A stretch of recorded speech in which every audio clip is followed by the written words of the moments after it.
already done by the time you get there.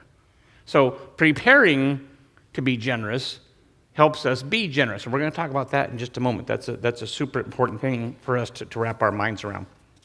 Verse 6, now this I say, he who sows sparingly will also reap sparingly, and he who sows bountifully will also reap bountifully.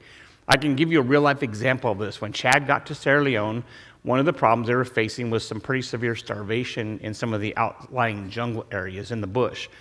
What they were doing was they were eating the rice because they were hungry. And then when it came time to seed, there was no rice. Now you and I go, well, that's not very smart, because we're experienced, we live in agriculture, we see the things going on here, we're educated, we see these things.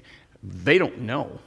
And one of the things that Chad's ministries that he oversees and has worked with is what they're doing is they're creating lockers that are waterproof and humidity proof so that the tribes can lock seed up for their next planting season.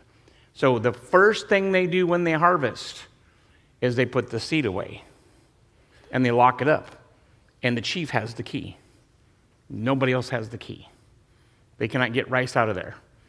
And that way, next season, they have seed to plant for their rice. And it has been wildly successful. Wildly successful. It has allowed those people to work and to talk the gospel and